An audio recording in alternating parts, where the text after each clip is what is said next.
This is Monocle on Design Extra. It's a short show to accompany our weekly programme where we discuss everything from architecture and craft to furniture and fashion. I'm Maylie Evans. Today we head to the Museum of Brands, an independent organisation in London that has collected over 250 years of brand, packaging and advertising history. Their current exhibition showcases refillable, returnable and repurposed packaging, using current and historical examples to consider how consumers and designers can make this aspect of everyday life more sustainable. Monocle's Lucrezia Motta went along and sent us this report.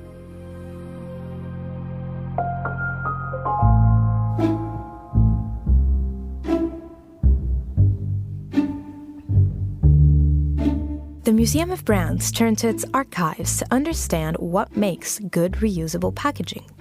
As the conversation continues between individuals and companies in the fight against climate change, the museum's current display retraces the history of sustainable packaging and consumer habits throughout the years, and what lessons we could benefit from today. Curator Alice Kane. The idea for the project really came from the University of Sheffield. They've been doing a project called Many Happy Returns. It's with the Grantham Centre for Sustainability. And they approached us looking specifically for historic items, so looking at the history of sustainable packaging, but also some of the messaging to do with packaging and packaging design. We've got a very large collection here. There's 12,000 objects on display, dating from like early Victorian right up to the present day. So we were able to really dive in and try to find very key examples that they were looking for in terms of historical material. Looking through these archives, Kane found herself intrigued by the messaging around sustainability in packaging, which, although might seem like a recent subject, has a much older history and a fascinating evolution. We spent a lot of time thinking about bottles and how bottles previously had been collected, cleaned, refilled, these circulatory systems that later on also then had a deposit attached to them. The messaging to tell consumers, there's a deposit here of 2 pence, you can get that money back. It's encouraging people to participate in these systems and not just throw something away. We looked at that shift throughout the 1950s, milk bottle return as well, very, very popular. And then suddenly something happens. Things start to change. The messaging on the packaging starts to change when the materials change. So the shift to plastic, there's no longer a need for companies to be responsible for refilling, reusing their materials. They can just dispose of it, and it becomes the responsibility of the consumer to have to throw their bottles away responsibly. So you start to see less of the deposits and more of no return, no deposit on the bottle. That shift in messaging really is clear in the labelling. And then in the 1980s, you start to see this little campaign stick man with a litter bin telling you to throw it away responsibly. So again, there's another message going on here. People are just throwing these things away. People are really learning the environmental consequences slowly but surely. And then you've got another message that now the consumer is the one that's responsible and not the company. So you can see all that reflected in the design. The display includes clever designs and catchy slogans of the past that inspire consumers to think of new ways to interact with our everyday objects. From reusable jars dating back to wartime Britain to returnable milk bottles from the 1960s, it's the small details that make a design easy to use over and over. There was a few very interesting sort of material design things that we noticed that were going on. Ribs or ridges on a bottle where, for bottle return, where bottles are touched the most. German bottle recycling, but also reuse is very, very big still. And we have a case study of that. But you can see on their pearl bottles, they call them, exactly where they're going to be touched. So the ridges, because of the higher use, are there to maintain the life of the product longer, the life of the bottle longer.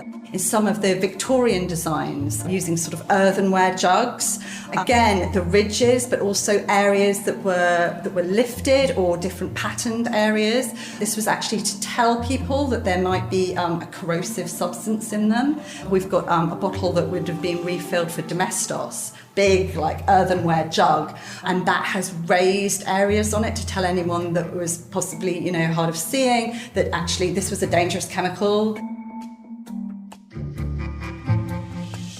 Kane also made some surprising discoveries, including designs that are just too beautiful to actually be sustainable. Some companies are thinking about making things slightly less desirable. There's Häagen-Dazs pot. This was designed to be refillable as part of a scheme. But the pot is so beautiful. It's an aluminium pot, but with like the logo for Häagen-Dazs. And actually, people just wanted to keep the object rather than have it entering into like a circular system. And that proves to be difficult. So in fact, things being reusable actually need to be more practical. These glass containers and metal cans can generate reactions due to their appearance, but also because of the memories and feelings they can provoke. In our museum, we've noticed that with our visitors all of the time, this extremely strong sense of being connected to these products, but these brands, the adverts, the jingles, but that's something that you threw away and you never thought you would see it again. And then suddenly, here it is, in a museum case, looking back at you. And it's the most extraordinary experience for a lot of people. They do get very emotional about it. That is fascinating. And that's one of the things that I think that brands really need to think about in terms of their sustainability and in terms of what they can do to produce something that suddenly, it innately has an impact on us. Our lives are tied up within these objects. Kane's hope is that this display will foster conversation and reflection on what it means to make a sustainable product and be a sustainable consumer, something we might be closer to than we think. We also really wanted people to realise is that they do things a lot of the time anyway. We do reuse things, we repurpose things. We might have an old ice cream tub and we might decide to refill it with something else, or an old jar and we put something in it. We are doing this kind of stuff all the time within our own behaviours. It's just when we suddenly recognise it and we have it pointed out to us, and then it can become bigger. We're not actually changing the things that we do, it's just identifying it. And it's really the responsibility of large organisations to enable us to do these things that we already can do and to do them better. The Reuse, Refill, Rethink display is on at the Museum of Brands until the 15th of May 2024. From Monocle in London, I'm Lucrezia Motta.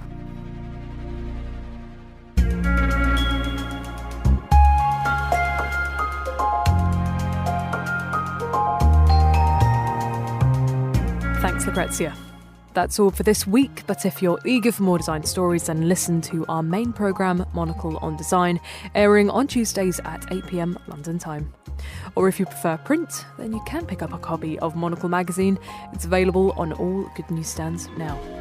Today's episode was produced by me, Maylie Evans, with editing help from Jack Jewers. Thank you very much for listening.